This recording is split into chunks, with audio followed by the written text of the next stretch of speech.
It's time to try our new weapon.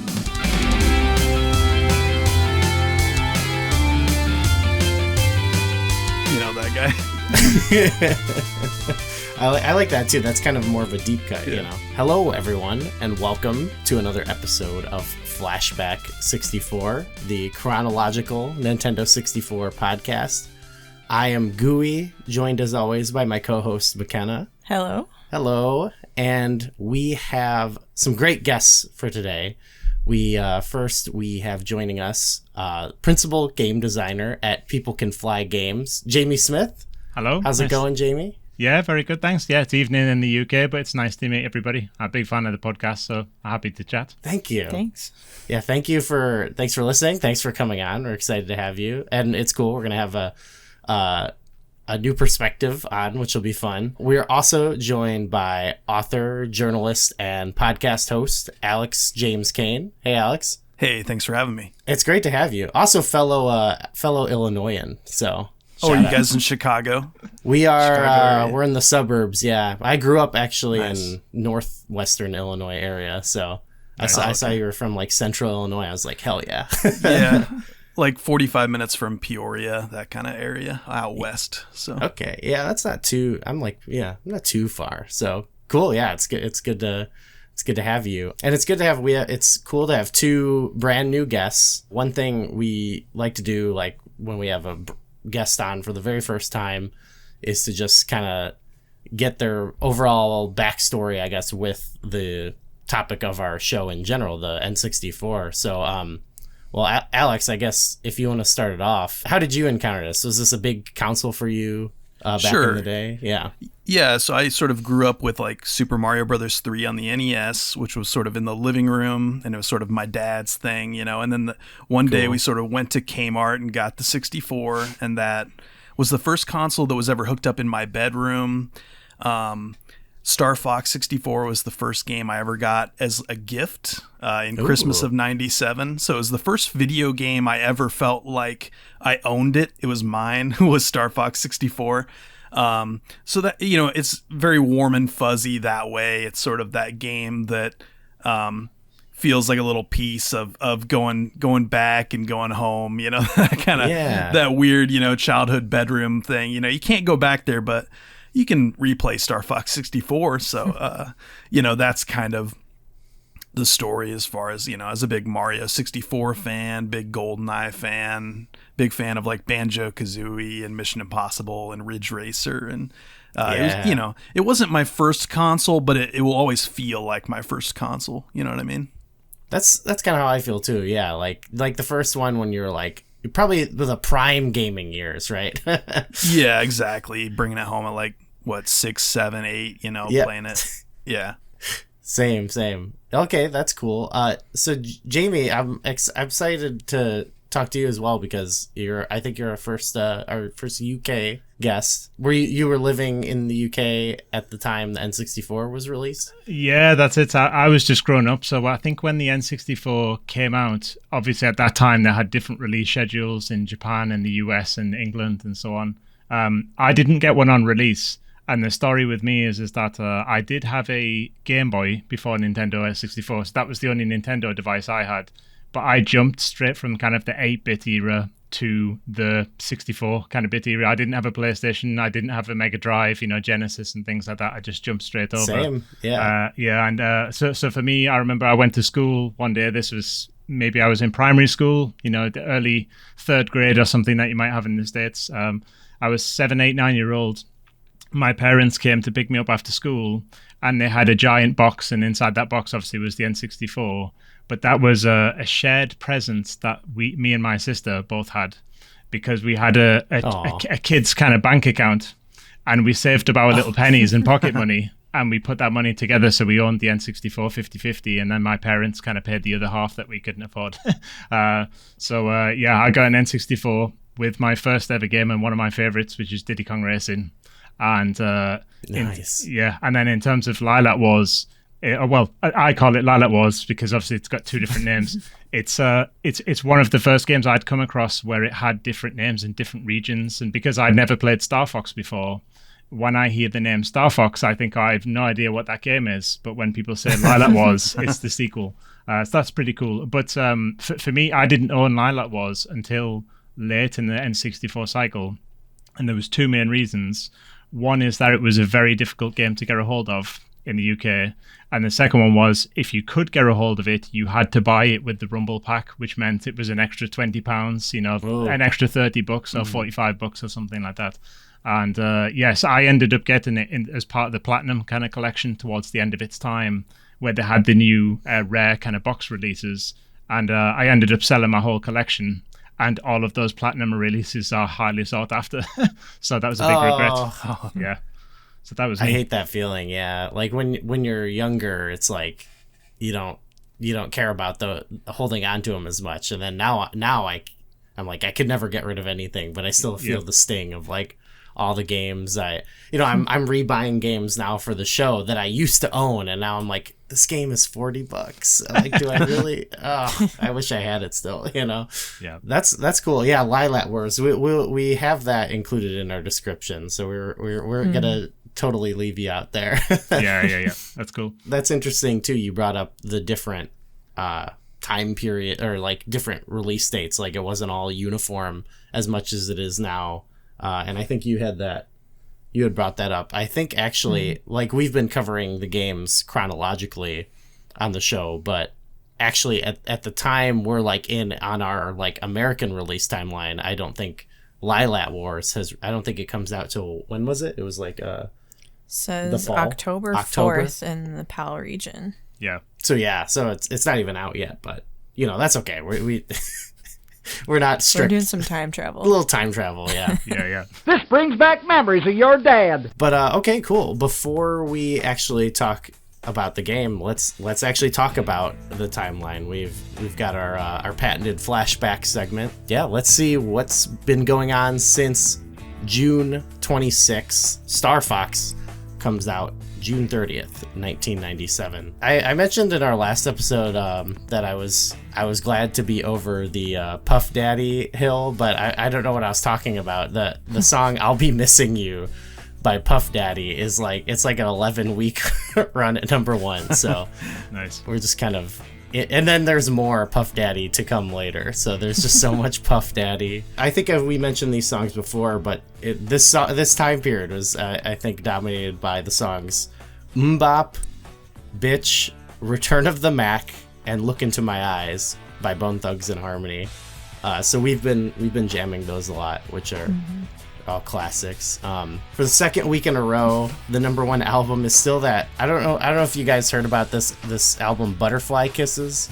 We mentioned it on the last episode. No. I don't think so. Oh yeah, it's horrible. It's this contemporary Christian thing, and the single is the song Butterfly Kisses, and it's about his daughter growing up and how much he loves his daughter, but it's a little weird how much he loves his daughter. Really? And I couldn't play it for her. I tried to play it for her mom the next morning. I had to turn the chair around and face away from her. I was blubbering through the thing. She left the house. Your daughter did. Brooke no, did? My wife just left the house. Really? Yeah, it just made her mad. Like, I don't know. It's Yeah. I couldn't take it. I couldn't listen. I will never listen to the song again, honestly. Other top 5 albums we had at the time. Previous ones we mentioned were Spice Girls. Wu-Tang Forever is still up there. We also had, this is interesting, place name albums. We had the album Everywhere by Tim McGraw and Middle of Nowhere by Hanson. The number 1 movie at the time was the John Woo classic Face Off. Oh, nice. One of my favorites. You want to take his face? Yes. His face. Yeah, absolutely. Followed by, we had Hercules, the Disney animated film, and Batman and Robin, which was number 1, I think, in our previous episode. So, still up there. Everyone has Batmania, of course. I also forgot to mention in our last episode, E3 97 happened in June. And the games, this is just like crazy, all the games they showed off. They showed off Symphony of the Night, Crash Bandicoot 2, Tomb Raider 2, Final Fantasy 7, Parappa the Rappa, StarCraft, Daikatana, GoldenEye, Half-Life, Ocarina of Time, and Metal Gear Solid. So it's like so nothing of note. Nothing. Yeah, just a bunch of crap. No, just like, yeah, it's like crazy. It's like all the greatest games of all time. Maybe I'm saying that because I was 7 or whatever, but it's like, yeah, they made some good games in 1997. Other notable games. Actually, I don't know if either of you have played this game, but I saw around this time Dungeon Keeper came out, which was like a Peter Molyneux designed this game. Is it Bullfrog or something? I forget exactly which studio. Yeah. I remember playing it at the time, but I think it's more known recently to do with the mobile kind of rehash that came out. There is. Okay. Yeah. It seemed actually kind of interesting to me. I liked some Bullfrog games on the PC when I was younger, and I like those kind of like sim sort of games. So I don't know. I wrote it down because, well, it was the only one that came out, I think, that day, but it seemed cool. So okay, other big news events. June 26th, Harry Potter was published. So that's not as fun to be like nostalgic about now, but it was notable, so I put it down. Actually, none of this is very fun. June 26th, the U.S. Supreme Court upholds doctor-assisted suicide bans, which I don't know why. I remember at that, I guess there was the Dr. Kevorkian or whatever, but I remember all the time as a kid hearing about like doctor-assisted suicides. It's not something I really hear about anymore. Like, it's not a hot topic. But when I was a kid, I feel like I had to like debate it in school and stuff like that, and like debate, maybe not when I was 7, but you know what I mean. I was like, I thought this was going to be a bigger issue. I'm sure it is for a lot of people, but it's not something I hear about as much anymore. Yeah, the whole narrative about like people can just do what they want and bodily autonomy and stuff is very different than it was in the 90s for certain. True. especially in sort of like, you know, more conservative areas and stuff. So it's a weird radical shift toward you know, people can kind of just do what they want if they're not hurting anybody, which is a net gain, I think, right? Yeah, it's not something I ever was like, I am smart enough to know about, but I think you're right. It was one of those boogeymen kind of thing, like anything else was in the 90s, you know. We're afraid of a lot of stuff to keep us distracted from maybe the stuff about the 90s that we were totally ignorant of at the time. People were afraid of Doom, you know, so. Yeah, exactly, yeah. Mortal Kombat. It is a new day in Hong Kong. Gone are the British who ruled Hong Kong as a colony for 156 years, and in their place are the Chinese, complete with a new legislature and thousands of troops. June 30th, the British lease on the territories of Hong Kong expired, and so I think it was July 1st then Hong Kong became independent of the UK. That's actually not something like that I really remember like being big, like at least like when I was a kid, like hearing about a lot. But was that like a big like story, like when you were a kid? Was that like a big thing, Jamie? Yeah, I'll tell you one thing, especially about British people, because the colonialism kind of issues kind of came up recently. But when I was in school, kind of a similar age to you mentioned, if we had an atlas, if you ever see the color pink on an atlas, very specifically the color pink that was handed out in the early 90s, all of those countries that were colored pink were related to the colonialism of kind of the British Empire from history. So it's something that we kind of grew up with in the early 90s, but slowly but surely the Commonwealth and things started to expire. Lots of countries started to get their own kind of independence back and things like that. But it was a big thing as we were in school.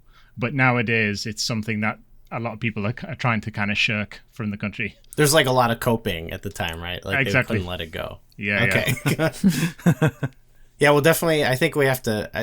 I don't know if we'll talk later, but we definitely have to talk about that some on when we're talking about James Bond. I feel like that's for sure. a big cope. Great Fox is ready to go. But yeah, I'm excited to talk about our main subject. McKenna, are you ready? Are you prepared? Yeah. To tell us about Star Fox 64, aka Lilac Wars. Stole my first line. Oh, I'm sorry. Star Fox 64, also known as Lilac Wars in the PAL region, is a 3D rail shooter in which you'll pilot an R-Wing through the Lilac solar system to fight Andross's forces. It is the first game on the Nintendo 64 to make use of the Rumble Pack feature. In addition to the on-rails segments, like in the original Star Fox, this game includes all-range mode, where you can fly in any direction. In some levels, you'll also pilot a tank vehicle called the Landmaster, or a submarine called the Blue Marine. You have 3 wingmen, who you'll have to keep safe to make use of their abilities. Peppy will analyze enemy weaknesses and give you advice. Slippy will analyze boss strength to display a shield gauge, and Falco will allow you to travel through higher difficulty routes. Instead of playing through a set course of levels, your next destination will depend on meeting certain conditions in each level. The game also features 3 multiplayer modes: Point Match, Battle Royal, and Time Trial, in which players will compete to take out each other or enemy machines. Right on. Yeah. So you both mentioned like actually getting this game like at the time and getting into it, but had you experienced with Star Fox like any of the previous game? The SNES game, I guess, was the only one released at the time. Yeah, unfortunately for me, so I didn't own a SNES or kind of many games like that. There wasn't something comparable on Game Boy either, which I did kind of own. But effectively, Lilac Wars, as I knew it, was the first game that I'd come across that was Star Wars with rabbits and kind of creatures. I didn't necessarily know it was a almost like a redux of the SNES version, so I'd never played it. So for me, it was almost like a brand new game. Yeah, I think they could get away with that a little bit at the time with the 3D and stuff. Like there was a lot of games that were like, let's just do like the 3D version of it, basically. Alex, what about you? Like you said, this is like coming home. Like, is that your entry point into the series? So I had a similar kind of thing where I went from the NES to the 64 and kind of skipped that very like mainstream. Usually like people who write about games for money, like they all started with the Super NES, but I barely played the Super NES growing up except for a handful of games that I really loved, like Pilot Wings or like Robotrek. But like I think we played it at a friend's house sort of a couple years after Star Fox 64, so I'm a little bit familiar with it and how it's kind of like the prototype and the story is kind of I think they pulled from both of those Super NES games or prototype, if you want to call the second one that, to make the 64 plot. But to me it was just kind of like a new thing, and really I don't think I had played shooters, notably, or maybe if I did, it was like there was like a jet fighter like dogfighting game. You guys might have covered that one. I am not sure, but not yet. Is it Aero Fighters Assault? Is that the one? I think that was the one. Up. Yeah.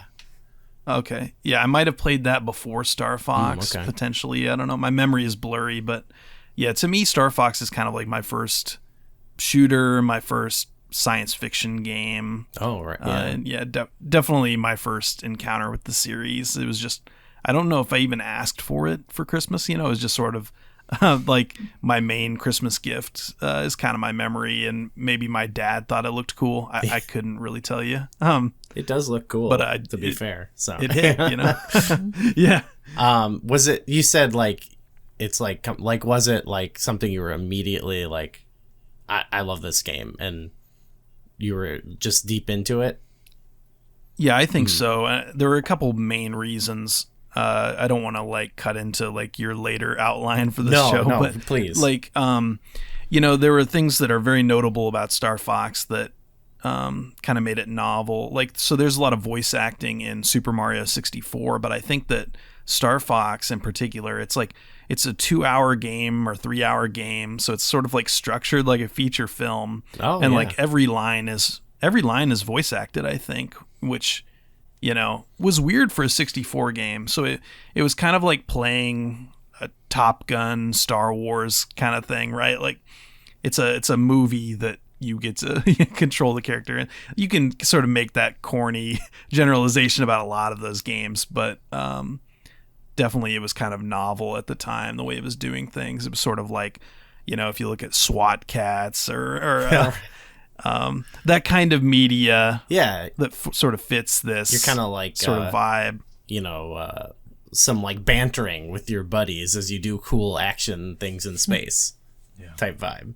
Yeah. The characters feel rich because you don't live with them for 15 hours necessarily. It's kind of like they give you just the right amount, and I don't think there's any sort of like throwaway bad writing in Star Fox 64 that like jumps out at me. It's like it's all kind of memorable, funny, corny stuff, right? Yeah. Like, it's very good sort of cartoon dialogue.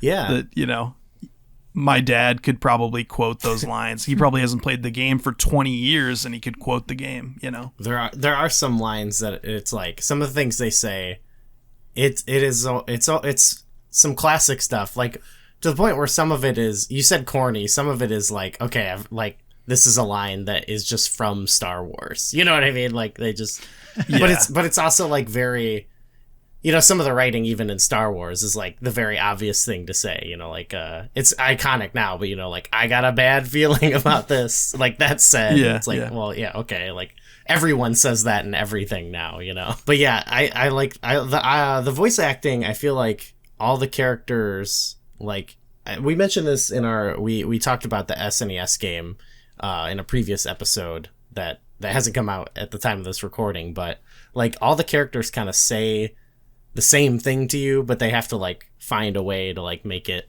you know, like unique to that character, which I think is pretty cool. Jamie, what about you? When like you first played it, was it like did it become one of your favorite games right away, or was it later on down the line, or what was your immediate reaction to playing it? Probably late on, mostly because I bought it kind of late on. At the time, I was a little bit snobby with N64 games because we had UK games magazines that would rate games, you know, out of 100 like they always would. But I would try to stick to the stuff that had the Nintendo seal approval and then it had a 90 rating. And Lilac Wars was one of those. But the downside was, as I said earlier, the price was extremely expensive, you know, compared to other stuff. But when I first jumped into it, the main takeaway, and it's still stuck with me to this day, is you choose your own route through the game. As mentioned earlier, there's some stuff, you know, there's some conditional factors as to which way you can go. But I remember for Mario 64, it effectively had two endings, which was the ending that most people get, and then it's the ending where if you get the 120 stars and it's almost like the secret kind of ending. That's what I remembered from all these years from this game, is there is almost this giant weird floating space creature thing at the end that most people won't see, and you certainly won't see it on your first time playing through the game. So that for me was always the desire to come back to it, not necessarily because it was a great game, but because there was something that was hidden that I was looking to always find. Ooh. And it's right at the end of the game. And they do tease you with it too. I mean, you pulled up the manual and even tells you like how to get every route too, which I thought was interesting. But that's cool to me. Like they're like laying the challenge in front of you, you know. I guess now they would put it like in the menu on the game, like, hey, beat this and you can open this level. But making it slightly secretive was kind of cool too, I think. And there's a handful of them, right? There's different routes that you can kind of, there's more than one pivot point, right? It's not just go left or right. It's like you have to get mission accomplished at like a variety of like pivotal endings, I think. I couldn't figure out quite what they were because I was just sort of playing on autopilot, sort of like muscle memory, and just sort of happened to get accomplished every time. I kept expecting to like fail one and then have to sort of bring it back and find like, okay, how do I get back on the hard path? And I guess I got really lucky this most recent playthrough, but yeah, I think there's like a bunch of different paths you can ultimately take. It's not just two, right? Yeah, there's and then there's some where you can kind of bounce in and out of, you know, like, oh, you could go down to the easier route if you fail this or you don't do this. So there's kind of like 3, and they sort of can vary even on those branches, which I think is pretty cool. Like we talked about in the SNES game, it has a cool way of handling difficulty as well, where it's like you pick a route and then it can be a totally different game. In here, it's like, especially if you're not looking up what you need to do, like you could just be playing it and experience the game one way and then play it again and experience it a different way just by either doing better or worse. And I sort of like how it is a bit more like, it's like open, but like you don't necessarily know how. And I like that. It like sort of like you mentioned, Jamie, it sort of like encourages you to like try it again, play it again. It's still like like the original game, it's kind of like it has its arcade like roots there still. Yeah, it's like the most cinematic arcade game you could play. Well, not really, but it's approaching that. What was your McKenna? Your like I guess is this your first Star Fox? I think that you've ever played. Like I guess the three we've played. Yeah, just in the past 2 months has been my first Star Fox. You weren't really that familiar with Star Fox. Okay. No, mostly from Smash. That's a lot of people like of a certain age. Like actually, that was my kind of like I played it and stuff as a kid, but like it wasn't a game I owned, and it wasn't one I got deeply into. And so I think for me, my main like interaction with the Star Fox franchise was playing as the characters in Smash, who I didn't even really like to play as much either. So I always thought Star Fox was cool, just as a, you mentioned like it was like a sci-fi game, like it was just a cool sci-fi game to play as a kid, where I didn't experience that as much, like as like Nintendo N64, like they didn't have Metroid, so there wasn't a lot of that. Yeah. It's one of those weird properties that like Nintendo uses it in their branding really heavily in Smash, or like when you're choosing your avatar on Switch Online or whatever for your profile. But then they only put out a game for it once every, what's it been since like 2015-ish since they did the Wii U game. And yeah. So it's not like they pump these things out like Animal Crossing or Pokemon. Like it's rare that we get one, and then the last one was kind of critically panned at the time because people hate motion controls. So yeah, it's weird how you just sort of go back and play the old ones if you really love the series, I guess. Yeah, I got really excited about that last game on the Wii U, just because like I hadn't fully played like a Star Fox game really, like other than the bits I had played, and I was like, all right, new Star Fox game, I'm like finally ready. And I didn't really love it myself. I don't mind motion controls, but I thought the like 2 different views thing was a little too much. So it kind of was it was just disappointing that it wasn't like what I was hoping for. I was like ready. I didn't finish it. Yeah. My brain couldn't figure it out quite, but it was beautiful to look at, but playing it was weird. It was weird to play. What McKenna, what was your initial reaction to like playing? Like how did you feel about it? So I think immediately you start the game and there's a cutscene, like a cinematic cutscene, which we haven't been seeing much of so far in our Nintendo 64 journey. And along with the voice lines, the voice acted lines that we've been talking about, everything just has like a level of polish a little bit above a lot of the other games we've played. Like it feels like it has that like Nintendo polish, like along with Super Mario 64. Yeah, which you don't expect that one to be as like cinematic necessarily. Right. So yeah, this has that feeling, and it's also like a lot of other games have felt like that we've played in the timeline so far have been like arcade ports that or like ports of a game that was maybe better on another console. I'm sure there's a lot of that on N64, but like getting to this one, it was like this is kind of like what a game that feels like it's made for the system, and it like really like it shows off what's great about N64.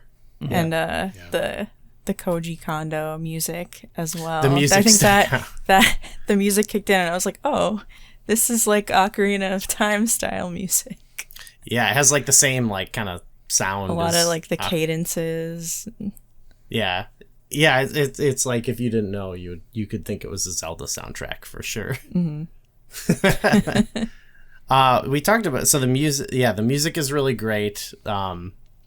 We talked about kind of the characters, and like I think just like the sort of like overall presentation of Star Fox is really cool. We mentioned in our SNES episode where we talked about the SNES games that part of the like inspiration for like the design of like the character artworks was like Thunderbirds and like the old like marionette style shows, and that is like sort of not as much present here, but it still has like, they all have kind of like a puppet like vibe when their mouths are moving. They're still kind of flapping and stuff like that. So there's overall like, there's sort of like a charm to like the way the style, like the style of the characters in the world come across. Like it has a very like cool, like it's stylized for a time where like pretty much everything has like, there's not really a lot of like hyper realistic games anyway at the time, but I don't know, it's got like a very cool vibe, I think. When you said about creatures as well, it reminds me of the guy in Star Wars, you know, the fish guy, and he's kind of like, it's a trap.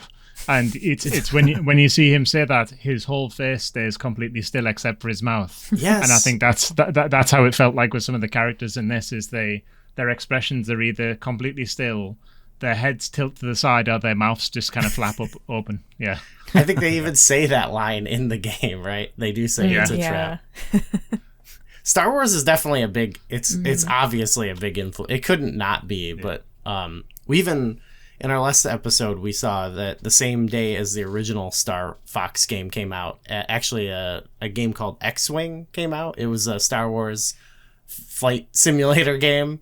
But playing these games often makes me think of that one Star Wars arcade game where you're kind of like piloting. It's like a sort of the, you know, line style graphics. I forgot what that's called, but you know, your vector graphics. Yeah, that it like makes me think of that, like especially the original game. But like Star Wars is definitely. I was watching an interview with Dylan Cuthbert, who's like the lead designer on this, and they mentioned to him, they're like, Star Wars must have been a big influence, and I don't know if it's just the vibe I got, but he was like, well, a lot of sci-fi stuff influenced this, but I was like, you could just say, you know, Star Wars was an influence. Like, it's not. I mean, he wasn't really trying to hide it, but it feels like the most inspired, or like outside inspiration on this, with all the lines and you know the vibes. The like last cutscene with the like kind of award thing is like directly taken from that. Yeah. The whole Venom section is very, very Star Wars to me. Yeah, with the father and the kind of descent into the unconscious and this sort of weird underworld, and you know, this sort of cyborg element to the bad guy, and yeah, definitely just that idea of your vanished father is, you know, is he dead? Is he alive? and just kind of confronting all that stuff. It's very like Luke Skywalker in the cave in Empire Strikes Back. You know, it's that very same thing of like, oh, we got to go to this scary place, you know, Venom, and that's where my dad died, and you know, all that kind of like Jungian psychology that they're playing with. Yeah, so. There's all those like, there's the, you know, they have those almost, they remind me of Star Wars. Instead of like saying use the Force, they're like, you know, believe in yourself or whatever. Yeah, exactly. Your father helped me like that. I remember that's one. Yeah. That ending. Well, so we all had different like kind of routes we were talking about before we started the episode. Like, so we might have experienced different things. So I don't know. I think there's like an escape sequence in the end on the hard route. I don't know, Jamie, did you experience that? Well, what was your route like when you played recently? Yeah, so before I jump back into the game, I double checked that apparently there's 25 different possibilities that you can go through. And then I started along the easy route, which is on the map as you look at it. It's the bottom route. So there's the first level, then the meteor kind of route, and then you can kind of go to the center from there. And there's a couple of choices that you can take where sometimes it actually says, do you want to switch? Sometimes it's conditional on, you know, killing enemies or whatever it may be. But there's a couple. So I went towards the center, and that gets you to the solar level. The solar level where it's just a giant planet of the sun. There is almost nothing to kill on that level. It's just about survival and kind of shooting things to kind of keep your health up, because it's a constant health drain. And then shortly after that, I was in a space level. Again, I think it's in the center of the map. And then by the time I got to Venom is where I found a big difficulty spike. I mean, something we'd come back to chat about later on about the difficulty in the game. But I didn't do the run into the ship towards the end. Mm-hmm. That's almost like Venom Part 2 or something, and you need some certain conditions to get that kind of route. So I kind of started at the bottom, went to the middle, and got the standard kind of ending for mine. yeah. And I think on the list it's like Route 12 or something like that was the one I took, and 25 is the hardest. That is wild. 25 is quite a bit. Yeah. So Alex, you experienced sort of like the harder route, right? Yeah, so I was mostly on the like left side or the top side, whichever way you're looking at the solar system. But I kept thinking that I had to do like really specific things that I remembered from my childhood. Like you got to go under these archways, and if you miss one, you're screwed. Or like you have to kill every one of the sort of clamshells in the underwater level. And I kept thinking like I failed some of those objectives that were in my head, even if I wasn't totally sure. And then I would still get the accomplished. So it might have been score based. Yeah. And then like I did end up on the sun level, I think. No, wait. Okay. No, I didn't. I think I skipped that and went to there's like the toxic ocean with like the pirate ship guy with the crane. So maybe you get that instead of the sun. I don't actually remember going to the sun on Tuesday last week. So yeah, that is a wild level. Like Jamie kind of mentioned, like that it had a different feeling because you just couldn't go low because it was too hot, so that was like I was kind of surprised. Like the game in general like throws a lot of kind of like twists and turns where I thought I would just be shooting and dodging things. I knew there was going to be some variety, but I was kind of blown away by like sort of like an environmental effect type thing. Don't fly too low. Like that was surprising to me. And a lot of the boss fights is just sort of like a like a little robot or spaceship type thing, and it's not that scary. But the big monster on the sun is pretty terrifying. It's like this giant praying mantis thing that can apparently withstand a lot of heat. So it's huge. Yeah. The bosses do have, I think, cool designs. I think that was something that they have been really good at throughout the series so far. It's like some of them there's not much to them. It's like shoot the glowing spot, but just that they all have sort of a unique.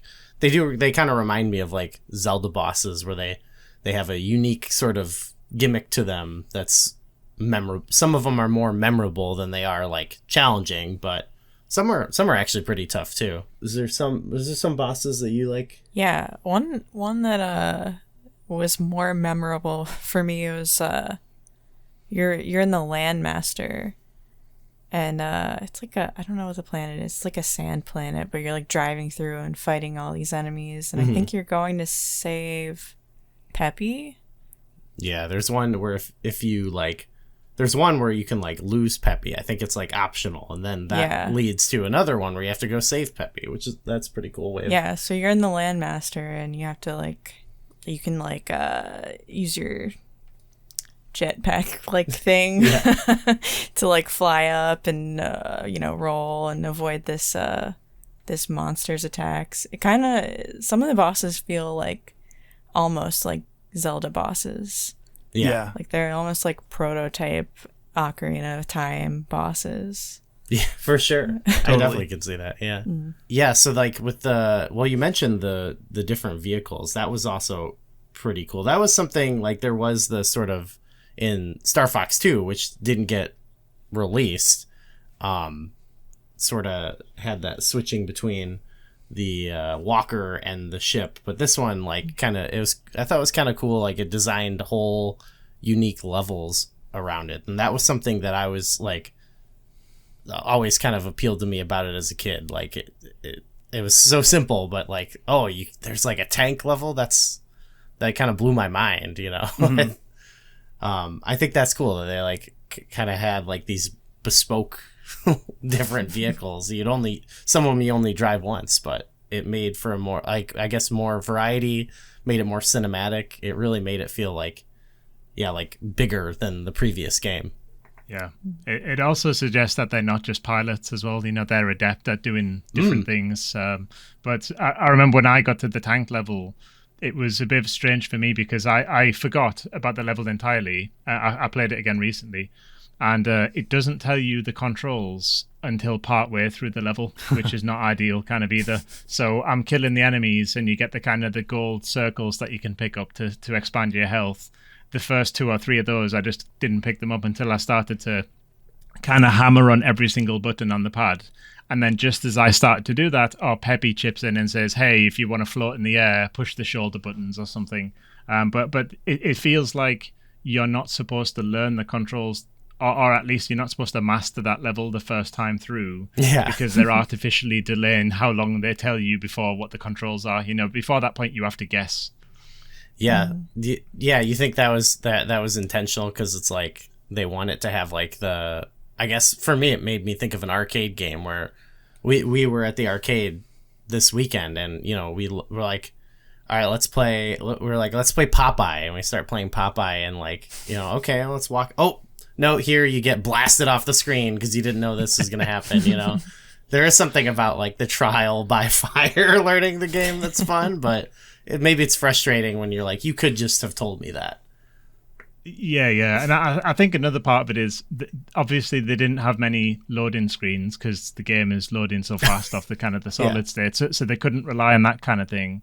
But even when you start a level, if you're getting swarmed by enemies, the last thing that you want is kind of, Slippy shouting something in your ear. I think they're also looking for like kind of moments of downtime or something as well. And if they said to you, jump in the air and you can hover, as a player, you would think, why would I want to do that unless there's a collectible or something there? So there's got to be a kind of like a timing of when they do it in an introduction. But for me personally, I just had to play with the controls, find out how it works. Then I got told after the fact, and it was at that point I wished I could just restart the level because now I know the controls. And like you mentioned earlier, if you miss a bridge or you miss a pickup, you could blame Peppy for that as opposed to the player. It's fun to blame the characters a little bit. Yeah, exactly. They sure blame you for they do. Yeah, actually I did say, I said earlier, like they all say the same thing in different ways, but also like sometimes they are all kind of the same in the way that they're annoying sometimes. Like overall, I think the added dialogue and like the actual voice audio is like, it's like a big step up from the last game. But sometimes I hear the like, they're on my tail like too much. I'm like, I know, I'm coming, I'm trying to help you. Please let me alone. Please leave me be.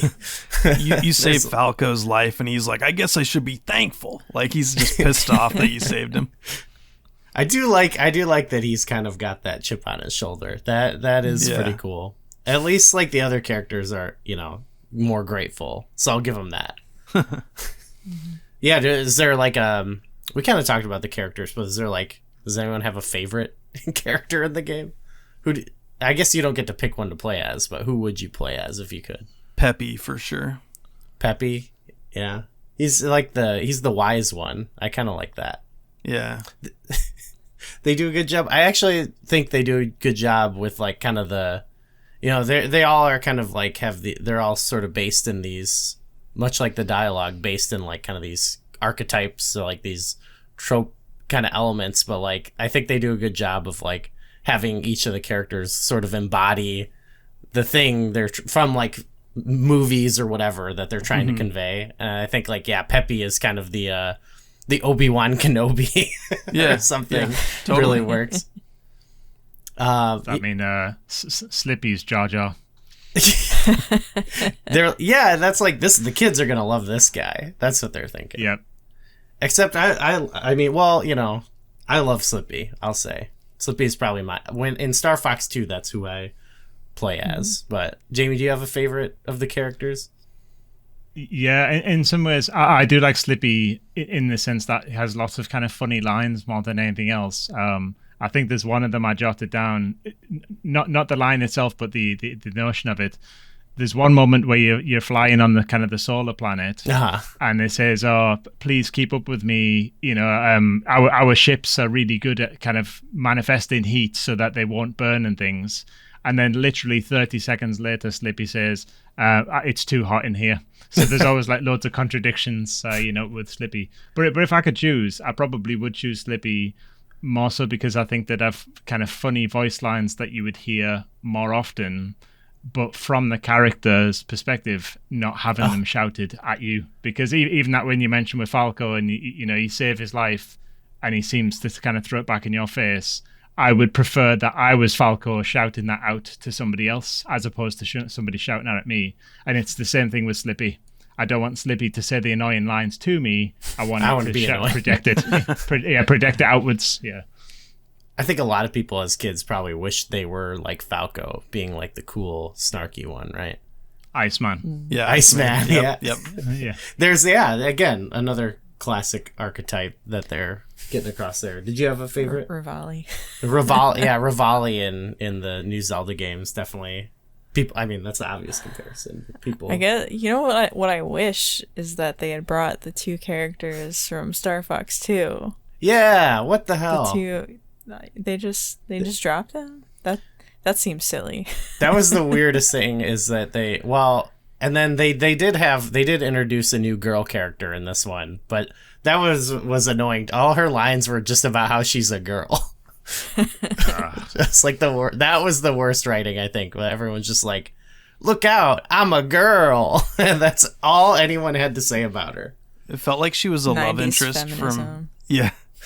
Yeah, it's like, oh, she's cool and badass. It was like very Lola Bunny though, where it's like, but she's also like a hot fox. I got the vibe that she was like Falco's like ex or something, and he's like annoyed and embarrassed that she's showing up. I don't know if that's just something I've assumed from years of playing it, but not really looking too deep into like the anime or any of that stuff. But oh yeah, the anime. There's also, I think it was for the SNES. There was like a comic that they ran on Nintendo Power. I wanted to read that and I never got around to it, but that does kind of bring to mind, like, I guess we already talked about the characters, but sort of, I just love kind of the implications of the reality of this. And like, there are little tidbits that feel like, they didn't really have to include this for the story, but there's just all these kind of like little details that I really appreciate. Like how, I like the idea that it was Pigma, who used to be on the Star Fox team,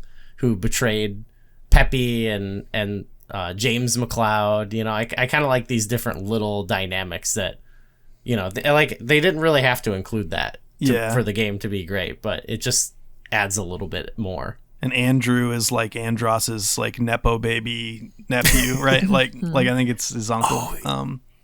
Yeah, I think so. Yeah, I think it talks about it in the game manual. In the manual, yeah. Somewhere. Also a good place. That's a good place if you want to know the controls. You just go to that manual. This game has a really nice manual. It's one of the coolest manuals that we've covered for sure. Like some of it's just that extra level of polish where you're like, it feels, maybe it is too, because like some of the other games, like they were just kind of adapted or whatever, or they're ported, but this feels like the presentation of even the manual is like top notch. It feels like a game manual like that I'm nostalgic about. But even though like, you didn't dang, know they don't have game manuals anymore. Oh yeah. Like I wish they don't make them like they used to. It's got a nice level of detail and it's got artwork in it. Yeah, like actual artwork. I used to pore over the manuals kind of back to front because where I was, we'd have a town centre, and at the time I'd either get the bus there and back, or I'd get a lift with my parents or something. And even when you just take the manual out, just the smell of almost like the paint or whatever the printing kind of stuff is. That alone is the kind of the nostalgia for me. But as you mentioned, I didn't have the manual to kind of hand this time round, but certainly in that day I would be reading through all of the character bios, all of the controls. Sometimes they would have a cheat menu.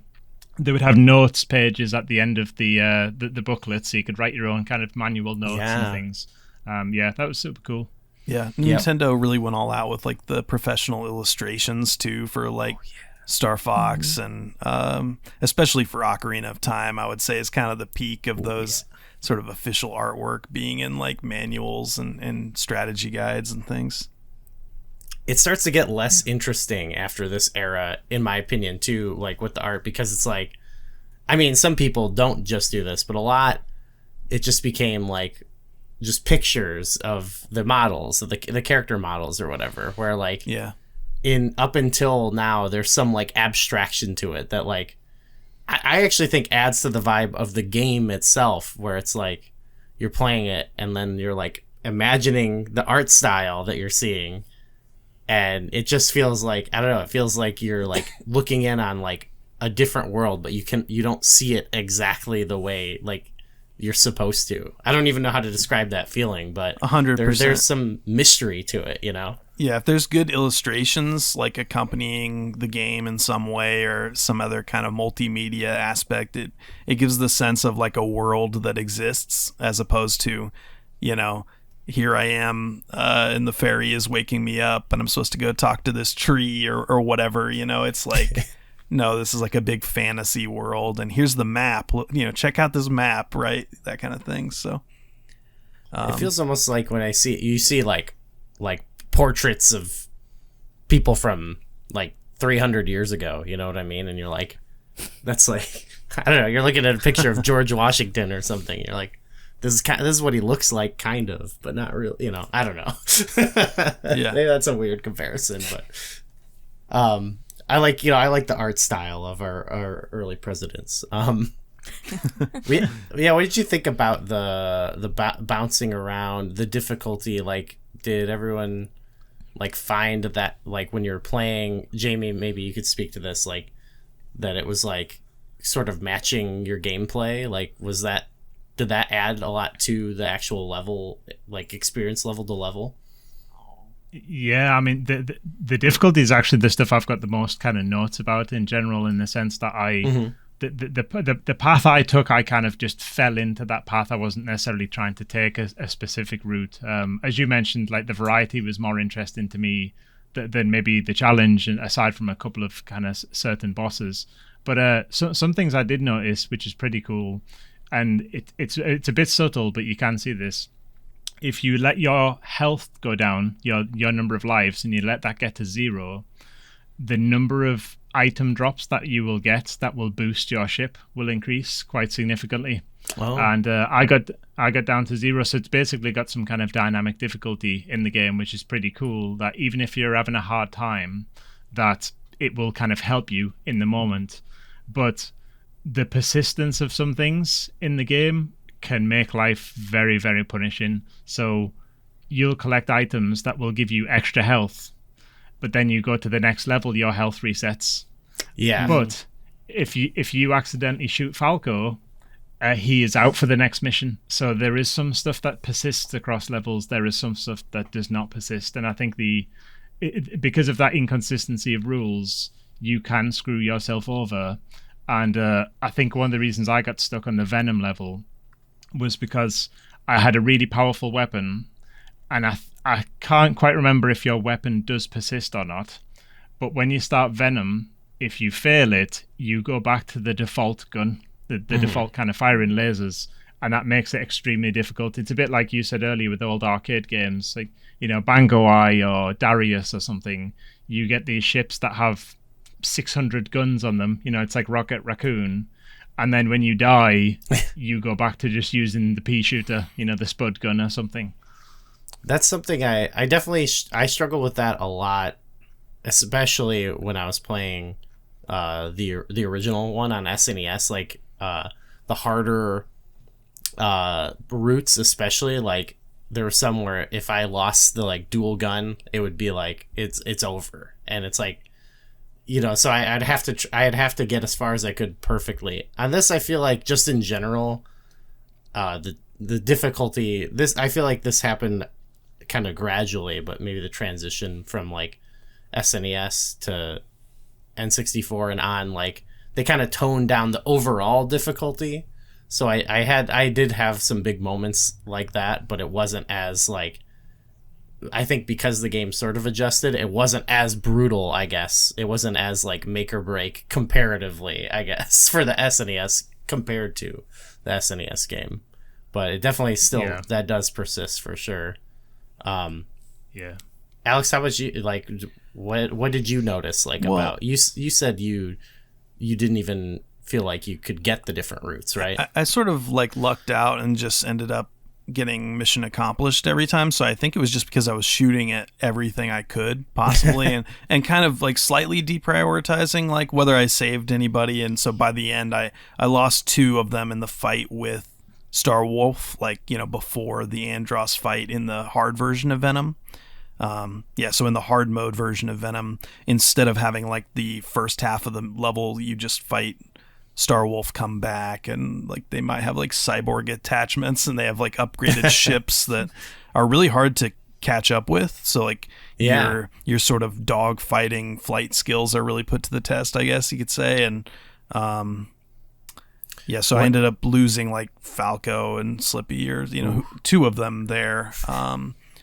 But I just like the way that they treat it as like Mario style power-ups, I guess, where if you have those like twin blue lasers, like you feel so badass, and then you get your wing clipped off and it's like, oh, I'm like really weak now. So it's sort of like going from Fire Flower Mario to small Mario who's little one guy, hit from death, that kind of feeling of being really punished, but also the baseline difficulty is not as terrible as a lot of N64 shooters probably, though, if we go back and play like normal or hard mode. I think revisiting GoldenEye was like a fun kind of benchmark for that. The N64 difficulty, like how it has kind of the Elden Ring approach to like, we trust you to just sort of figure stuff out in a way that modern games don't, but at the same time it fluctuates wildly from like easy to difficult depending on the mission. And just that sense of variety. Like GoldenEye has the timed, like the whole place is going to explode if you don't do this in 3 minutes kind of mission, and Star Fox has that with like the missiles that are coming at the Great Fox, and so you have to stop these like nuclear warheads in space, or else like in 60 seconds everybody dies, that kind of thing. So I always find that to feel more difficult than a lot of the other sort of dodging and weaving kind of sections. But that aspect of the difficulty where it's like you have to do it in a specific time, or like there's a couple levels where it's like, oh, you have to like fly through all these rings or something like that to progress, like that kind of, I did find like tricky, and that was actually kind of frustrating if I messed it up, because I'm like, well, I want to burn a life and try again? That did make it a little frustrating. For you, what was there? I know you had some trouble with some of the difficulty, right?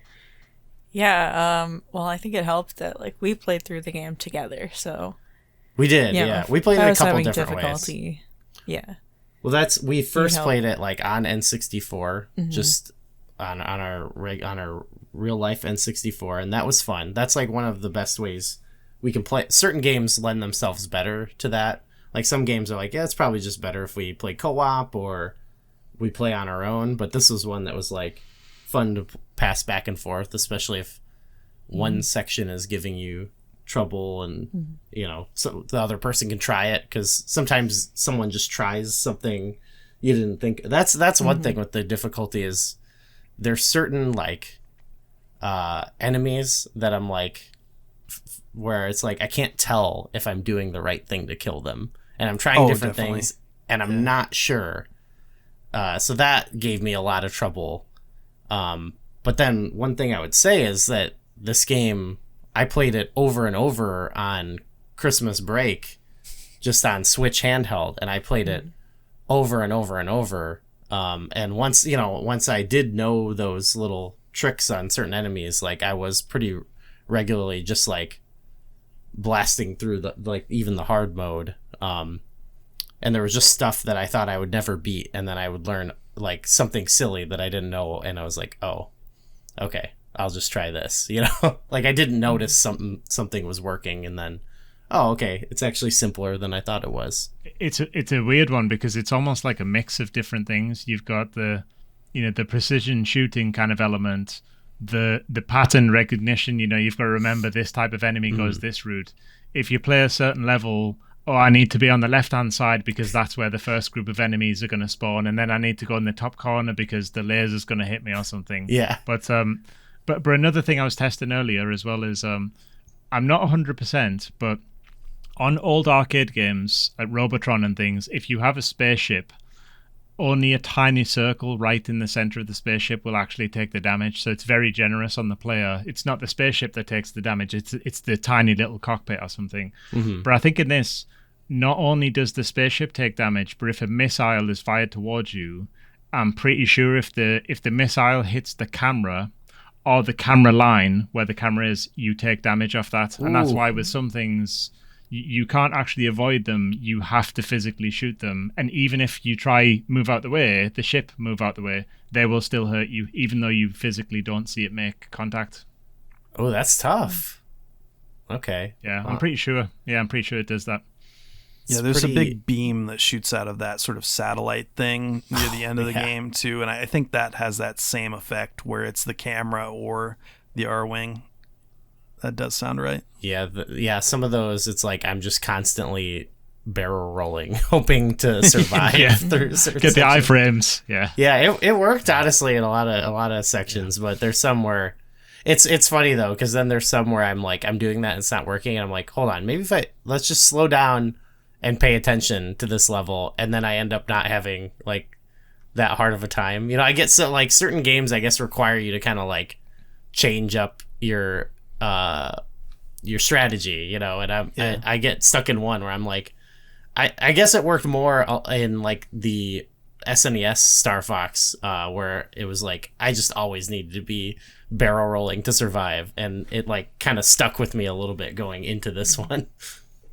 Yeah, I think I mentioned in our SNES or Star Fox 2 episode that I think I was having a hard time because I'm not used to, I play a lot of games where you're either attacking or dodging, not doing both at the same time. Yeah, we mentioned like I think that kind of carried through to this, where I'm like, all right, I have to think about both of these things. I'm not like using a shield and then waiting.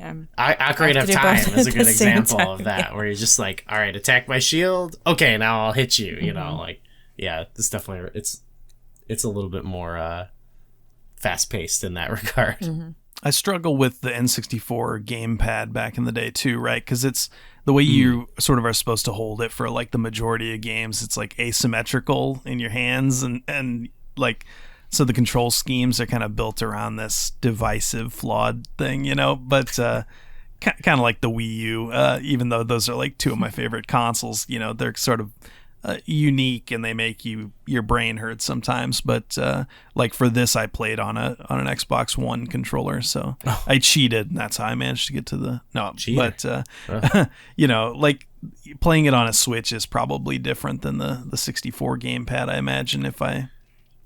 It's actually weird. It's worse because they're only it's a minor thing, but because they have like L and R mapped as the same button.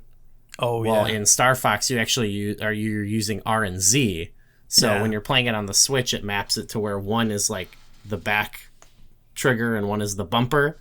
And then it's like, because it's just this copy and pasting the same, you know, and in like another game, like in Ocarina of Time or something, that might not be as big of an issue. But there's no way to like remap the buttons. So if I could have, I would like to. But it worked, you know, it worked okay. Like once I would just get my fingers in the right place and kind of remember that after a level.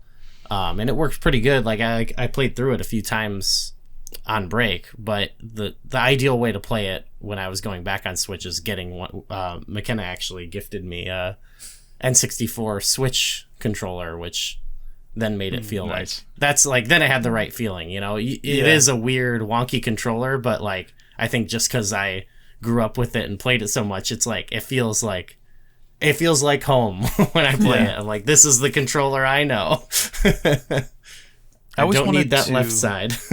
There was a cool like 3DS port remaster remake, you know, where I imagine it was pretty unique to play it on that with those thumbsticks, the way they felt. But they gave it like quite a facelift, right? Did you guys ever try that? No, I wanted to. That was one thing I kind of wanted to grab a copy. Maybe we still will eventually, because I'm a big Zelda fan, and it seems like they kind of gave it a similar facelift to Ocarina of Time, which was a great remake. So I don't know, maybe down the pipe sometime we'll probably like do a bonus episode on it or something. But we just didn't have. Well, I just didn't have it, and I was like, well, I could order it, but then.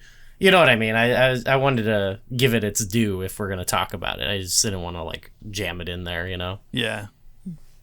But yeah, we definitely have to try that one out for sure. Jamie, you said you had a lot of notes on the difficulty. Was there anything else that I want to make sure we cover all your difficulty issues or thoughts. Setbacks. Yeah, that's cool. And another thing more to do with the camera, because I don't actually see this in many games, like even till today. It's not so much a difficulty thing, but it can be a little off-putting to people. So I think the ship starts on the left-hand side of the screen, and if you move it to the right, the camera will compensate for that, and it will remain on the right-hand side of the screen. And there's a lot of modern games now where you can effectively switch shoulder, like in Rogue Company or something, so you can see around corners. But this does it dynamically, and it can throw some people off depending on what side of the screen you're on. Think of it like in an FPS, the character in a first-person shooter, even in GoldenEye, is always right-handed. The gun is always on the right-hand side of the screen. It's never on the left-hand side of the screen. Star Fox is one of the first games I played where it allows the ship to go from one side to the other dynamically. And the only other game I've seen do that recently is Horizon Zero Dawn on PlayStation, which is, if you move the character far enough, the camera will just kind of catch up. But just back to difficulty, with some people, you could get stuck with that giant laser beam on your screen with the ship in the bottom right-hand corner, which makes it feel like a mirror of what you've been doing for the entire game. And it's a seamless kind of blend into that state as well. Yeah. I did think the camera... That is one thing, though, that felt pretty good for, like... just in the context of what we've been playing too, like a lot of games we're seeing like try to adapt to this new kind of like 3D style of games, and this is another one that it kind of felt like it did a better job sort of handling that. I guess too they sort of have the benefit of a lot of the levels are on a fixed path, so it's not like you're changing view, it's like a rail around, but I feel like it does like feel like a full 3D game, especially with the all range mode. Did you? Yeah. I know when we were playing some of the Star Fox 2. I think on SNES there was like kind of the all range mode in that, and it's I think one of the first times I saw you play one of those more open levels. It seemed like getting the camera lining up with the sort of where you're shooting. Yeah, that seemed like kind of a tricky thing for you to get used to. Like, did you feel that at all in this game? Maybe not as much. Yeah, it definitely feels a little bit better. Yeah, they kind of honed it a little bit more for sure. And all range mode was a little bit wilder in Star Fox 2. It's a bit more toned down in this game. You know what? You just reminded me of the maneuvers that they've added in this game. You've got new maneuvers, the somersault and the U-turn. The U-turn is exclusive to the all range because it lets you like fly flip backwards around and turn around. I'm sure there's like did you guys like get into using those types of moves a lot? I often actually really wouldn't use them as much. Maybe I would do better if I mastered them more. Coming back to the game recently after so many years, I found the brake to be useful. Yeah. And as a kid, I wouldn't have touched that probably. I would have thought like, I accidentally hit the brake, but it's really like useful. Blocking. Yeah. I don't know. I think it's useful in like the underwater level, right? Where you can't like avoid certain stuff, so you can play with timing, I think. I don't know. I definitely found myself using the brake, but otherwise maybe just the somersault when it really made sense to do it. Yeah. It forces you into the somersault as well, doesn't it? When you get to the edge of the level, that was probably the time I did it the most. It does the U-turn because I went out of bounds, and that's the only way that you know that you went out of bounds was it triggers that animation. Yeah, I would do that. It seems like it would be a lot more useful in some of the multiplayer levels, I think. But yeah, like there's the times where they want you to like backflip and be behind an enemy, but I would also just break and, you know, let them go by me and shoot them. I didn't need to be flashy about it. Same thing, I think in the Star Wolf fight, they want you to be flipping around and stuff, but I would just do a hard right or left turn and maybe break a little bit and turn to line my shots up if I could. That was one other section too with the, like, I had one of those like things that was like difficult for me where I was, the whole game I had sort of been figuring that using the lock on was like one of the best ways to kill enemies because it sort of blows them up and it's obviously it locks on, you know. So if I had just a couple to take out, I would always be doing that. So I was trying to do that against Star Wolf and it was like not effective at all comparatively to just shooting, like rapid fire shooting my lasers at them. And I like wouldn't even try that option for the longest time. I was just like, well, I guess this is just impossible, you know? And then I was like, I think I looked it up and I just read, yeah, just shoot them with your lasers. And I did it. And I was like, oh, it was actually very, I wouldn't say easy, but it felt extremely easy compared to the like 6 times I failed prior. So that was one thing where I was like, I could have used Peppy, like, just blast them or something. Help me out here. Well, we just mentioned the multiplayer. I think that's actually one of the things about it too that's like, this is really taking advantage of, you know, the promise of the N64, the 4-player aspect of it. It doesn't feel like the most like fleshed out multiplayer mode, I think, like comparatively. I don't know, did either of you get a chance to actually play some multiplayer recently, or like do you have like, I guess, a history with the multiplayer?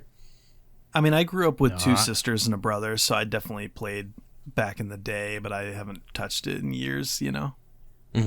Yeah. And for me, it was always like battle zone kind of modes, you know, in Mario 64 with the balloons and things like that. So if at the time, it was those kind of levels, you know, very similar to what it might be in this. But recently, I've not touched it kind of at all. You know, in the past, it would almost be like a pass the pad kind of scenario. We'll play a single player, but when somebody dies, pass the pad to the next person, and that was effectively our multiplayer kind of experience. Honestly, I think that's like, I mean, I had fun. We had fun. We did it for a game night in our Discord, and we had 4 people playing, so it was ideal. I mean, obviously, it's not the same as in person, but the NSO multiplayer actually works fairly decent with that, and it was a lot of fun, especially because I had never really played it that way. Like, the most I had ever experienced it was pass the pad in general, which I think it's the best way just because that's where the game shines, I think. But I don't know, I thought actually the multiplayer was still pretty fun. It definitely doesn't reach the highs of like Mario Kart or GoldenEye, but I don't know, you had fun playing, right? Yeah, it was pretty fun. That's where I was really using a lot of the maneuvers we were just talking about, and yeah, it was fun to just fly around and shoot at people. pretty basic modes, but I think just the fact that it was a workable and fairly fun multiplayer that you could play with 4 people, like compared to, I don't know, there's some other games we've had where it's like there's not like that exciting of multiplayer. So just that it had something and it had a couple different modes. You could pick your favorite. That was pretty fun, but they don't really, each one has, it's like pick that and here's 2 stages you can play on, and the stages really aren't, you know, it's more just aesthetic really. So well, this is where you can actually play as the other characters. Yeah. Depending on what. You don't get to pick. You don't get to pick. It's whatever, you know, port you plug your controller into. You have to strategize, make sure you get the right controller port. Yeah. So, I guess we should also, another big feature that comes along with this was the first Rumble Pack compatible game. JB, was that a big deal to you back? Well, it was because you didn't want to pay for the game. Did you ever experience it with that Rumble? Yes, I mean this was later down the line. So I used to see we used to have a shop called Woolworths, and apparently that's reviving soon anyway. But they used to have the giant box in there, and obviously that came with the Rumble pack. As I said earlier, it was extremely expensive, but I ended up buying the Rumble pack separately later down the line, and by that point most N64 games that were arriving pretty much came with Rumble pack functionality kind of built in at that point. But I probably didn't play any game with the Rumble pack maybe for the first 18 months or so, something like that. But then coming back to this, even with just the simple kind of boost charge, the firing up the the flares of the ship and things, that was pretty cool. But at the time, it was just something that you plugged into the controller, and it was always annoying to me that you'd have to switch it out for a memory pack if the game didn't save the save data to the the cartridge. So that was my memory of the Rumble pack, more so than how it felt. Just this annoying attachment you had to keep swapping. Yeah, I that's the one thing I really don't like, is just having to switch all this, and some of them feel like heavier. I think this was the first game I ever had, so I played like Mario 64 for like a year or whatever it was, and then got Star Fox with the Rumble pack. I never owned a memory card, so like if it had to be played in one sitting, so be it, which meant I would never finish it probably, but I played a lot of games that, Nintendo built the save system into the cartridge or whatever. So, I just kind of took the Rumble for granted, on GoldenEye or whatever else like had support for it. I just kind of left it in the main Player One controller forever. And I like the immersive, if you're being shot at, you kind of feel the sense of danger in Star Fox. In other games, it might be like this sort of power fantasy where like when Link is charging like a sword attack, or in GoldenEye, if you're shooting, your Rumble's like in a sort of positive, badass way. Whereas in Star Fox, I associate it with like, oh, I'm going to die. I'm about to explode or whatever. Yeah, we actually we're going to be actually talking about some of the promotional material for this in a bonus episode with our pal Ryan, and in one of the promotional tape for this, they were talking about the Rumble pack, and they were hyping up like, when you get hit, you feel it. When you die, you feel it. And I feel like that's not like a Nintendo thing as much now to be like we're gonna really make you notice when you lose, like it feels like they would not want to reinforce that as much now. They would be like, no, it's only when you do cool stuff. Star Fox is unique in some ways for Nintendo, in that some of these games are like pretty tough compared to like their other franchises. I guess like Metroid is the only other one that I think is like they really go for it with the difficulty. What did you think with the Rumble? I mean, we only did it a little bit, really, because I don't know. We'll probably do it more with. First of all, I have like a bajillion Rumble packs. I told a story on a previous episode how after my grandfather passed, my dad came back with a bunch of stuff of his that he's like, this is probably stuff that like he would want you to have, and I have this like laundry hamper that has like 4 Nintendo 64s in it. I don't know what works. Like, he didn't keep, like, they're in horrible condition. And then it had like 3 Rumble packs, and some were like off. They weren't even like Mad Cats. I don't even know what company this is. So one thing I had to do, and a bunch of memory cards. And so I was like, okay, sweet. So we were putting batteries in different ones. Some are like corroded like crazy, so it took me a while to find out like which one worked, and then it at first didn't work, but now it works. So we didn't actually like play much of the game with the Rumble pack because I was like fiddling with all these old accessories. But I don't know. What did you think? I feel like by the time I started playing games, that was just like a thing. Yeah. Like it's just like it was never like a new thing to video games for me. It was just a thing that I had in video games always. But yeah, I felt like the rumble is what let me know that I got hit in Star Fox. that was my feeling with it. Great, I'm hit again. Yeah. Yeah, they did. I don't know. There was something about you were like kind of more on the next generation of consoles where it was like a lot they started building them into the controllers and stuff like that. Yeah. But there was something like kind of, you mentioned like charging Link's sword in Ocarina of Time. There's something like kind of magical about it almost, to the point where, in Ocarina of Time it's an item you get, you get the Stone of Agony or whatever, and like there was, I don't know, just like walking around the world and like feeling like a little shake and like, what's that? Like, I don't know, they found like creative.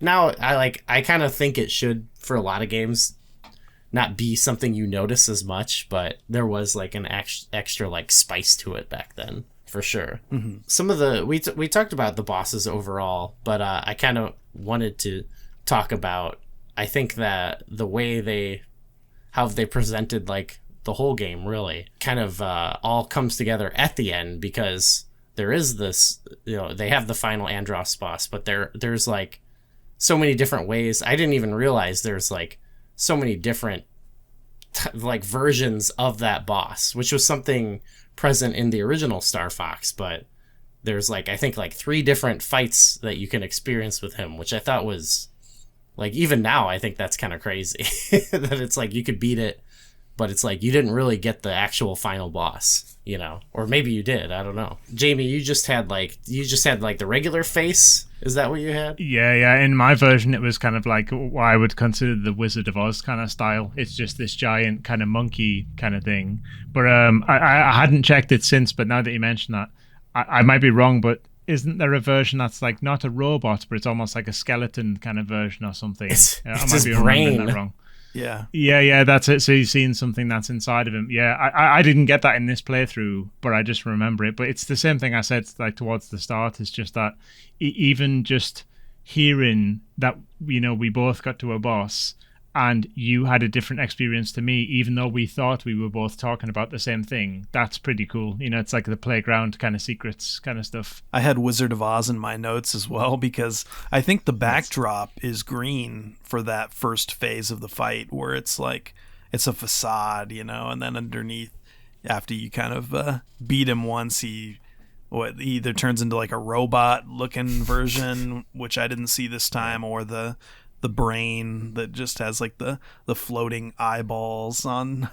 It sort of looks like it's gnarly, pod racer from Star Wars or something. Yeah. And of course it's reminiscent of Ocarina of Time, because it not only does it change for like a completely new phase of the boss, but then you have that like organ music like you do with Ganondorf, I think. So yeah, it is a very kind of signature Koji Kondo kind of fight theme there after you get to at least the second phase. I think the first part, it's more sound effects and ambient noise, right, than music. Sort of his like distant laughter behind the curtain or whatever. It's really cool. I mean, great sound effects, and it's definitely a vibe. there's like some motion things that happen where the hands move and it sort of does a trail delay, like not motion blur, but like, you know what I'm talking about, where it sort of echoes visually. Yeah, it's like it's all trippy looking. I don't know. It just adds to that sense of what you're seeing as an illusion, and all he is underneath is this brain basically. And I don't know. There's some fun stuff going on there. Do you fight him? I think I just watched you fight. You watched me. Okay. I think the first time we played it, you just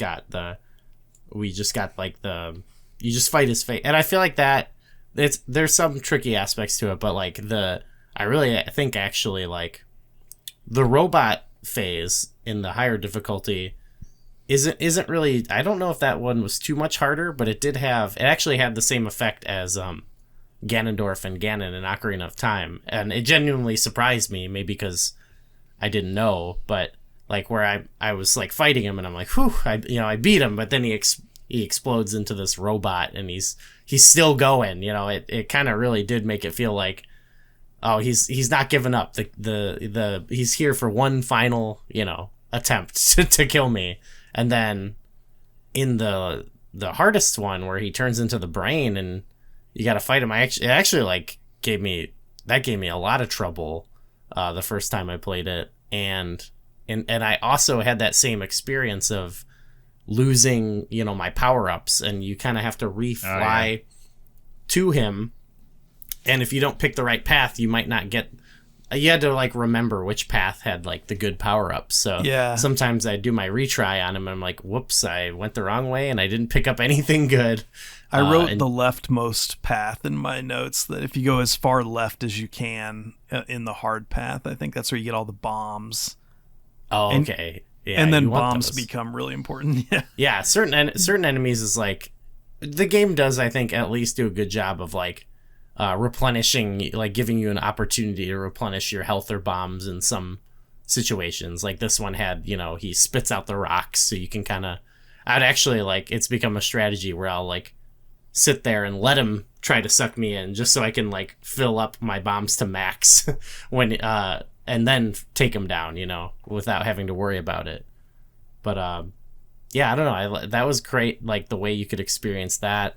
And then we already talked about it, but that final sequence when you do get the ending where you're escaping with your dad, it was kind of like tripping me out actually a little bit. Like it felt like is this really happening? Is this real? I felt like I was in like, it was like a weird dream state, like you've beat this guy and now your dad just shows up and he's like, I don't know. There's something tripping me out about it. I can't quite put my finger on it, but it made for a really cool and like climactic ending for sure when you're flying out of there.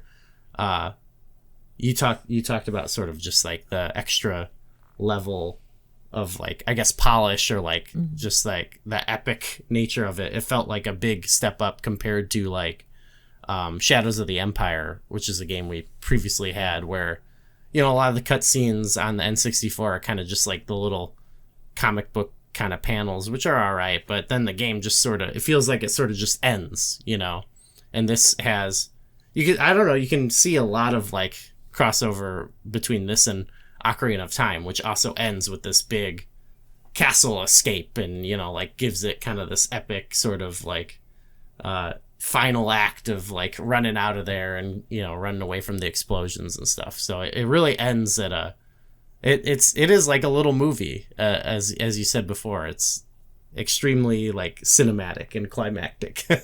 Yeah, I like that Mario, Star Fox, and Ocarina, all three of them have this sort of celebration sequence at the end too, which is kind of a Star Wars type thing you said earlier.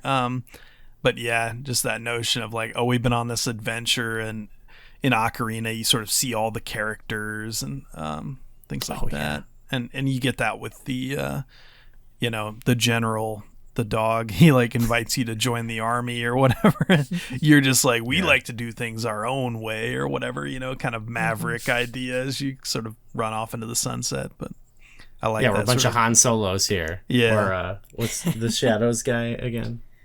I don't remember his name now. Dash Rendar? We're a bunch of Dash Rendars, animal Dash Rendars. Yeah.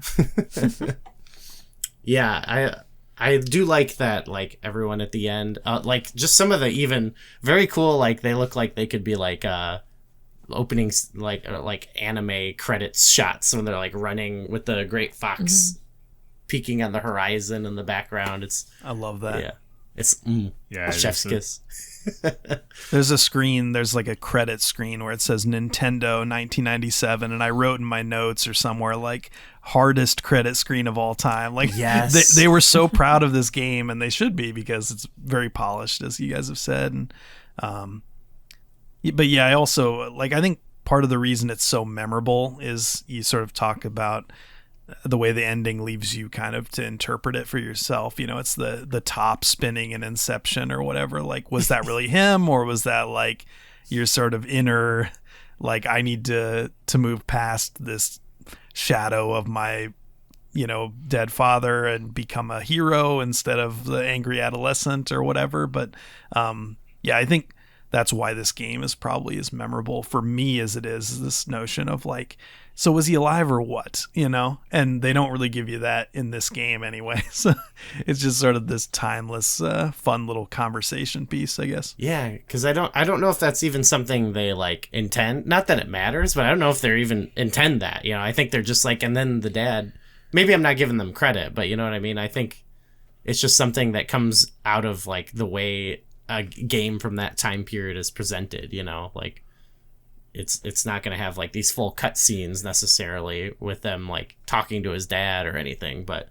Yeah, I don't know, maybe... like subjectively, it's like he's definitely there leading me out of the maze, and then yeah. As soon as you sort of get to victory and it says mission accomplished, Fox is looking around like, where the hell is he? And then, you know, that's it. So yeah, it's a fun way to play with like that viewpoint, you know. It's sort of a from our point of view, like he definitely was there, right? But you know, none of the other characters, like Peppy doesn't talk to, hey, old friend, you know? Yeah, there's no like, stuff. holy cow, you know? They just like, he's not at the ceremony, as far as I can tell. There's probably a game theory out there about this or something, right? a great Reddit thread to extrapolate like every little bit of evidence from throughout the game. But I don't know if you guys have seen the movie Top Gun recently, but his whole backstory in that is that his father was killed in action, and he doesn't know anything about it because it was like some classified, you know, military operation or whatever. But you know, it's sort of the big catharsis near the end of Top Gun after, you know, everything is like gone to hell, is that his superior officer tells him like, your dad was a hero. He saved all these lives. And it's like, okay, now I can move past this and become the new hero, the maverick I want to be or whatever, right? Like that kind of. So I feel like it's sort of that. It's the storytelling mechanism there of just sort of getting over whatever that sort of baggage of the mysterious father who was away at work or whatever, right? I think there's also something to it that like this wasn't a big game for me necessarily at the time, but it's something that I think like in a similar way that Ocarina of Time kind of spoke to me as a kid at that age, where so much of like what all the characters are talking about is like about you maturing. In Ocarina of Time, there's specifically like everyone's like, it's about like all the characters you know as a kid and them like being like, oh, you're gonna be a man someday, you're gonna grow up and be, it's like you're gonna be a big boy. You know what I mean? I think like as an 8-year-old or whatever, I was like, yes, I will be a big boy someday. I think that there's a little bit of that too, you know, like growing up and being like your dad, you know, and like living up to him, especially when you have one of his like colleagues there, you know, being sort of the voice of the encouragement, you know. Anything else we want to touch on? You can get medals each mission by shooting down enough enemies, and those will allow you to like unlock certain things. I think some of the multiplayer stuff can be unlocked this way. And yes, we need to do that because we're gonna have that another game night based around this, and we're talking about like, oh, we got to unlock some of the. Can you unlock like the tanks in multiplayer? The Landmaster, I guess I should say. Or am I wrong? I don't know. I haven't. Wow. I don't know if that you could use. I don't know if there are any multiplayer maps that would let you use that. Yeah, I think maybe you unlock it in like the tank level. That might be what I'm thinking of. But yeah, that is cool. The medals, I think that's another way, you know, encourage. It has a lot of like, it's infinitely replayable. I think like I've played. Oh, yeah. I think it's like the right size. You can play in one sitting if you have a lot of time on your hands. Like, not a ton of time though. And like, I don't know, I've played it already like 10 times this month, and I like could totally sit down and play it again. Yeah, it's just like an infinitely replayable game. I'm not sure if there's a better game on N64 that you can play from start to finish in a single in a single you know session or single sequence. There's other games where you can make lots of good progress, but to go from start to finish, maybe you don't play the game the same way every single time, or even if you take the same route, you find out a little trick that you didn't realize before. I think it's incremental, and it reminds me of kind of like modern roguelikes, you know, when you get things like FTL on Steam and stuff like that. And just to touch upon that, there's a game called Cobalt Core at the moment, and it's a FTL roguelike style game. There's a lot of people that are saying it's the modern kind of Star Fox. It's basically the best Star Fox game around that isn't actually Star Fox using a license. So you'll see it's kind of pixelated characters. They're in space. I think lots of the stuff that's in Star Fox and, you know, Lilac Wars has definitely left its mark, but it's the type of game that seems to be the norm for deck builders and roguelikes kind of these days, even though they're not necessarily all Star Wars kind of based. Oh, yeah, for sure. I think there were, even in our I can't remember the name of the game now, I wrote it down, but in our last episode where we talked about the SNES games, it was a different game was also brought up. I have to re-listen to that one, but I mean, I'm sure there's like a bajillion games that kind of I wrote it down. You wrote it down on my list. Okay, we got it on a list somewhere. X-Zodiac. X-Zodiac. Nice. Okay. So yeah, you can kind of see it in its influence all over, it seems. So yeah, we're gonna have to dive into those, I think, too, and maybe some bonus ones. Alex, how about you? Do you have any like final things you wanted to say about the game before we get out of here? I think I've touched on pretty much everything that was in my notes. You know, it's sort of the Promethean mad scientist figure who's sort of responsible for all this, and you sort of mop him up and get to say goodbye to your dad or hello to your dad, whichever kind of interpretation you prefer. And then I like the Star Wolf being sort of the shadowy mirror version of yourself, Totally. kind of like Dark Link, you know, or you see that trope in all kinds of stuff. But just on a more basic level, I love that it's a first party sort of AAA sort of Nintendo game that, yeah, you can beat it in 2 or 3 hours. And I just think we don't really see that a lot these days from the Nintendos and Xboxes and PlayStations of the world, right? It's like people want these like 90-hour games, and I'm just like, can't really relate to those people very much. You know, I love if I love a game enough to play 90 hours of it or 900 hours of it, like I'll do that anyway. But if I can finish it the first time in 4 or 5 hours, you know, that's I love that and miss that. I think that's what's cool about it is, it encourages repetition and replayability as opposed to a 90-hour game that you never want to think about again, maybe, you know? Yeah, like I think I agree with you. Like there's a lot of games that like where I'll spend even more than 90 hours in it, and it's like it is perfectly like tuned for that experience. But there's definitely a lot of games you play and it's like, this is, I don't know if this was really meant to be this long. Like, you know, like Star Fox for sure is like I actually gravitate more towards games like that, but I'm happy to play games of all lengths. You know, I don't want to write off any game because of its length, short or long, but like some games like Star Fox is exactly the length it needs to be. Like it's the exact perfect size game for what it's doing, you know. And I forgot to mention, after all those credits, I love you get that little stamp certificate of achievement. That's very satisfying. Yeah. Yeah. I forgot about that. Yeah. So I'd like to imagine like that happening on this episode at the end of it. It's time for us to go now. Yeah, no, it was a great game to talk about. It was great for us personally. We experienced it playing its predecessors, and it was really cool to see it evolve and kind of come together, like using elements from both games. And all three of them that we talked about kind of had their own thing about them that makes them like stand on their own, is like there's something to go to each of those games for, while also like kind of building upon the previous game.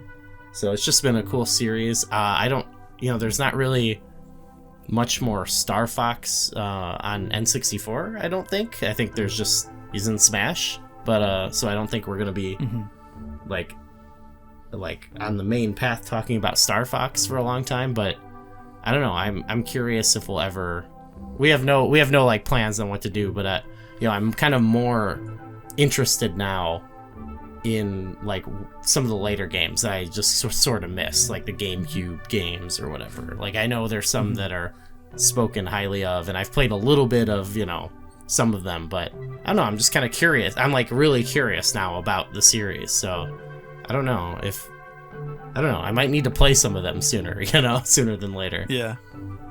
Well, I guess for you, Jamie or Alex, like, is this a series you kind of stuck with? Like, did you play a lot of the games beyond this? No, I mean, I didn't have a GameCube, unfortunately, and then anything that was kind of after that, I don't know if I would say I kind of grew out of it, because it's ironic that I've gone back to it recently and I absolutely love the game, but I just wonder if I grew out of the playful talking caricature kind of characters, you know, Diddy Kong Racing, Space Station, Silicon Valley. There's a whole bunch of games that all just had effectively, you know, N64 versions talking Muppets, you know, it's like Sesame Street.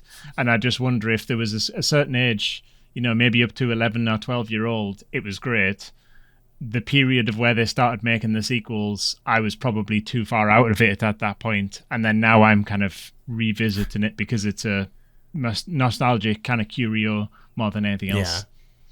Yeah. Alex, did you stick with it much, or, you know? So I mostly just played the 64 one over and over as a kid, and then when Zero came out on Wii U, I was kind of, sounded like you were the same way, like tried it and was kind of like bummed out by it, bounced off a little bit, and then but I never had a GameCube, and so I always wanted to play like those weirder, there's like the one where you're on foot and it's sort of like began life as a different game, and they sort of grafted Star like a Fox Zelda onto game, it. basically, like style-wise, Yeah, so I would love to play that. I think it's called Star Fox Adventures, maybe in North America, and then there's like one on one of the handhelds that I think is sort of remembered fondly. Command, on, I think was one, right? Or there's Assault. That sounds right. Yeah. Well, definitely. I mean, hopefully, we'll have to get into those someday. Yeah, I'm definitely curious to try those on some platform. But well, if we ever cover them, I gladly would love to have both you guys back on. Like, this is a great episode. Like, I really appreciate you coming on here. I actually had a similar experience to what you were talking about, Jamie, with the aging, where I was probably in around the same age, like a teenager, where I was like, I didn't want to be viewed as a kid, and I think I tried Adventures, and there's cutscenes with goofy talking animals, and I was like, I don't know what the word at the time would have been, but I was like, this is cringe, and I turned it off. But it's probably a good game, actually. I've heard good things, so. But yeah, if we ever cover stuff like that, it would be great to have you both back on. We really appreciate you coming on. This is a great episode, and yeah, you're great to have on. Yeah, thanks so much. Our next episode we're doing is it's another 2-pack episode. We're going to be talking about the game Dark Rift and Tetrasphere. So, fans of those games, if you get ready, Jamie, if you want to go first, what do you want to promote anything? Any plugs? More than anything else, I'm just more on Twitter and Blue Sky. That's pretty much it for me. I'm at Smithstock, so at SMITHST0CK. Not much to promote other than just that I talk about game design and what games I'm playing. Most recently, Metroid Dread. Awesome. So that's it. Love that game. Alex, how about you?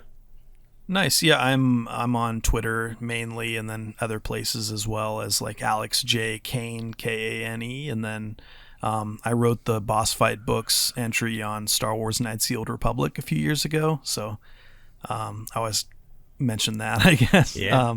But yeah, I've written various things. Like there's a recent documentary on IGN about the history of Bethesda RPGs and the way their design has evolved, and so that was a fun project. But yeah, awesome. And do you have the podcast too, right? Yeah, and then I have the End Poem podcast, Yes. which I occasionally interview a developer, sort of like a career spanning interview, like for 30 minutes or an hour, tell us about how you got into games and tell us about, what it's like to actually work in the industry. And season 2 is hopefully going to start coming out soon. And I interviewed Casey Hudson, the creator of Mass Effect. You're getting the exclusive on this. No one knows this. So. Shoot, this feels big. So, hopefully that turned out well. I was really nervous, and that was the first interview I did for the whole podcast months and months ago. So we'll see how it goes. That's awesome. But I'm thank you. to hear it. Very cool. McKenna, you want to promote anything? Listen to this podcast. Yeah, listen to this podcast. We're also on ZeldaDungeon.net, the Legend of Zelda fan site. We're over there playing. We have some like, we actually have something coming up. I don't want to say too much, but we're gonna kind of do like a goofy with the four of us that are on a lot of the videos. We're gonna do kind of like a silly group let's play of Ocarina of Time, actually. So it's just going to provide us with another test experience for ways to experience that game on N64. So check that out. But otherwise, we got to thank the other people who are going to be in that video I just talked about. Corey Richmond, who also does our art for the show, our logo and all that. Nico, who did the music. Thank you so much. Anyone out there who can, rate, review us on whatever podcast platform you can. Someone recently gave us a 5-star review, and it helped bump us up from some unfairly negative reviews that we won't get into. But so you can make a difference with just one 5-star rating and review. Otherwise, you can listen to this on YouTube and do all the stuff there, like subscribe and like and all that stuff you're supposed to do. We're on Twitter, Blue Sky, Instagram, Flashback64 on all that stuff.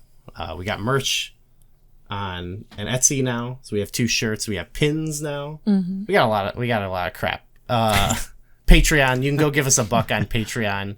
We'll give you a cool yellow name. We don't have much to offer right now, but we do have a handful of patrons who are giving us $1 a month, and it's it helps out for sure. And yeah, Discord, we have game nights in our Discord, so we try to we're mostly, well, actually we have like casual game nights where we play whatever. We've been playing Lethal Company with our friends, but we try to do like a monthly one where we play something that we can play together on NSO, and it's been pretty fun so far. We usually get at least four people to come, and we got to play Star Fox. We've done it again another month. We are coming up soon to GoldenEye, so we'll probably play some GoldenEye multiplayer for game night pretty soon. So if you want to be a part of that, our Discord the link is in the description. And you can talk to us. We have some fun conversations in there. So otherwise, yeah, again, Jamie, Alex, thank you for coming. It's been a great episode. Thanks everyone for listening, and we will see you when we talk about Dark Rift and Tetrasphere.